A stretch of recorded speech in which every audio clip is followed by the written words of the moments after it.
Hello friends, welcome back to my YouTube channel education arena.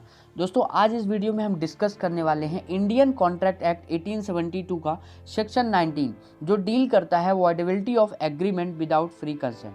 तो इससे पहले के सेक्शन मैंने अपलोड कर दिए हैं। अगर आपने वीडियो नहीं देखी है तो वीडियो को ज़रूर देखें।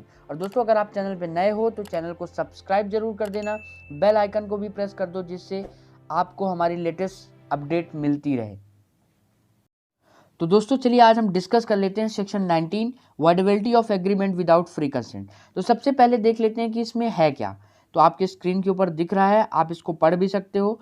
तो when consent to an agreement is caused by caution, fraud और misrepresentation, the agreement is a contract voidable at the option of the party whose consent was so caused। कहने का मतलब कि जब भी किसी दो पार्टी के बीच में एग्रीमेंट हो रहा है तो अगर किसी एक पार्टी मतलब जो दूसरा बंदा है उसकी कंसेंट को मतलब उसकी जो परमिशन है उसको कॉर्शन से लिया जा रहा है, फ्रॉड से लिया जा रहा है या फिर मिस रिप्रेजेंटेशन से लिया जा रहा है, तो वो जो एग्रीमेंट होगा वो जिसकी कंसेंट ली गई है उसके ऑप्शन पे वो वॉइडेबल हो जाएगा।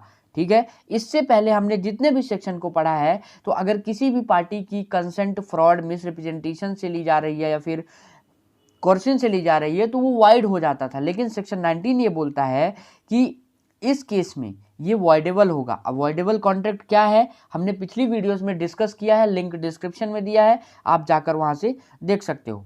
तो चलिए आगे देखते हैं ये क्या बोल रहा है कि अगर अभी तक आपको ये समझ में नहीं आया तो परेशान मत होइएगा, हम एग्जाम्पल से समझेंगे, बहुत अच्छे से समझ में आएगा। तो देख लेते हैं कि क्या बोल रहा है।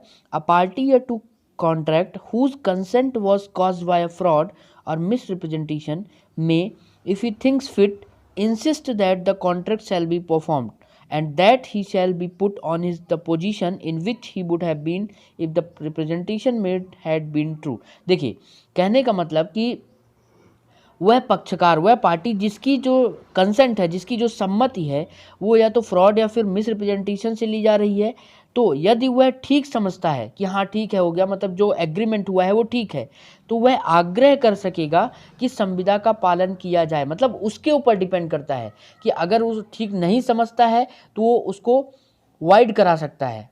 ठीक है। और अगर वो ठीक समझता है तो वो आग्रह कर सकेगा कि संविदा का पालन किया जा सके। ये था। अब चलिए हम एग्जाम्पल देख लेते हैं, बहुत अच्छे से समझ में आने वाला है। एग्जाम्पल को ध्यान से सुनिएगा। एग्जाम्पल है कि एक पार्टी ए है और एक पार्टी बी है। तो जो ए है वो धोखा देने के उद्देश्य से बी को झूठ बोलता है और कहता है कि मेरे फैक्ट्री में 500 बोरे रखने, बोरे मतलब सैक, 500 बोरे रखने की जगह है। ठीक है। और बोलता है कि आप इस फैक्ट्री को खरीद लो। बी इस बात को मान लेता है और बी उस फैक्ट्री को खरीद लेता है। लेकिन जब बी फैक्ट्री को खरीद लेता है तो उसको पता चलता है कि उसमें 500 बोरे नहीं 400 बोरे ही रखे जा सकते हैं। तो यहाँ पे ध्यान दीजिएगा कि ए ने बी से झूठ बोल के उसको फैक्ट्री बेची, तो बी की जो कंसेंट थी वो मिस रिप्रेजेंटेशन से या फिर कोर्सिन से ली गई थी। ठीक है। तो ये बी के ऊपर डिपेंड करता है कि अगर बी को लगता है कि 400 बोरे भी बहुत हैं तो वो कॉन्ट्रैक्ट को परफॉर्म करने का इंसिस्ट कर सकता है, नहीं तो बी कोर्ट में जाके सू करके बोल सकता है कि ये जो मेरी कंसेंट ली गई थी वो फ्रॉड या फिर मिस रिप्रेजेंटेशन से ली गई थी। तो आई होप आपको बहुत अच्छे से समझ में आया होगा।